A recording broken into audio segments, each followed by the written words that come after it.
Restaurant স্টাইলের chicken soup আর জসিম ভাইয়ের দোকানের পরাটা। আজকে বেন্যাকালের নাস্তাটা করলাম, জুইমে যাইবে মনুরা। আম্মু ছোটকালে তোমার লাগে বরিশাল যাওয়ার পান্নে যে কাইন্দে কাইটটা মাটিতে গল লইতাম, হেই কি তোমার মনে আছে? আরে বেটা, এই কথা কি বলা যায়? তোর এই কথা ফাহি দিয়ে একবার বরিশাল যাওয়া লাগবে। তুমি কি আমারে ফাহি দিয়ে থুয়ে যাইতে পারতাম? যাক, এখন আসল কথা কই, আমি কিন্তু এই কথা স্মৃতিচারণের লাগি উড়াই নাই, এই কথা উড়াইছি খাওয়ার লাগবে। কি খাওন খাবি? আম্মু বরিশালের এক রেস্টুরেন্টে বসে তুমি এক পিস চিকেন স্যুপ খাওয়াইছিলা, আজকে ঠেরেন ভাবে চিকেন স্যুপ বানাই দাও। চিকেন স্যুপ খাবি? ঠিক আছে, এখনই বানাইতেছি। আচ্ছা ঠিক আছে। চিকেন স্যুপ বানানোর পান্নে প্রথমে আমরা পাউরুটির একটা মিশ্রণ রেডি করবো, আর এই মিশ্রণ রেডি করার পান্নে আমরা এখানে 2টা পাউরুটি লইছি, এই এখন ব্লেন্ডারের জারের মধ্যে দিয়ে দেবো পানি। এখন এই ব্লেন্ড করতে হইবে। পাউরুটি ব্লেন্ড করা হয়ে গেছে, এখন কড়াইয়ের মধ্যে দিয়ে দিতে আসি সয়াবিন তেল, ঘি, দারচিনি, এলাচি আর লবঙ্গ, হাফ কাপ পেঁয়াজ বাটা, 1 চা চামচ আদা বাটা, 1 চা চামচ রসুন বাটা।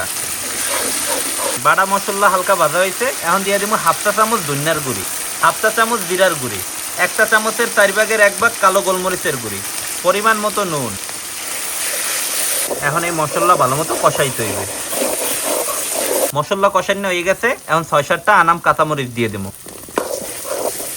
এখন দেবো 700 গ্রামের মতো মুরার গোস্ত। ঠিক আছে আম্মু, হরা উস্কাই কিন্তু লাড়া দিতে হইবে। এখন দেবো হাফ কাপ ফেডান্না টক দই। এখন কড়াইটা আবার হরা দিয়ে ঢেকে থইতে হইবে। প্রায় 3-4 মিনিটের মতো হয়ে গেছে, এখন আমরা পাউরুটির মিশ্রণ দিয়ে দিব। এখন কিন্তু আর হরা দেওয়া যাইবে না। পাউরুটির মিশ্রণ দেওয়ার পর কিন্তু ঘন হয়ে গেছে, এখন দিয়ে দিব 1.5 কাপ কুসুম গরম করা দুধ।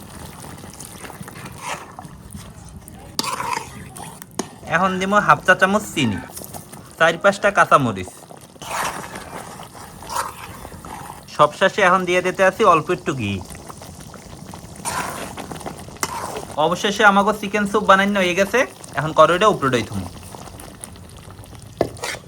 বিসমিল্লাহ। রেস্টুরেন্ট স্টাইলের চিকেন স্যুপ আর জসিম ভাইয়ের দোকানের পরাটা। আজকে বেন্যাকালের নাস্তাটা করলাম, জুইমে যাইবে মনুরা। গরম গরম পরাটা দিয়ে চিকেন স্যুপ, বিসমিল্লাহ। দারুন, পুরো একদম রেস্টুরেন্টের মতো টেস্ট। অবশ্য স্যুপ একটু বেশি ঘন হয়ে গেছে, আপনারা যখন বানাইবেন তখন একটু পাতলা রাখবেন।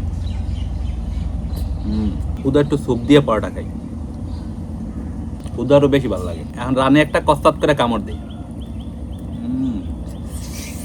দারুন। আজকে চিকেন স্যুপের যদি আমি রেটিং দেই, আমি 10-এর মধ্যে 9 দেবো। তো এই পরোটা দিয়ে চিকেন স্যুপ খাইতে আপনার কাকুদার ভালো লাগে জানাতে কিন্তু বললেন না। আশা করতেছি আজকে আমাকে চিকেন স্যুপের ভিডিওটা আপনাকে সকলের দ্বারাই ভালো লাগবে। সবাই ভালো থাকেন, আসসালামু আলাইকুম।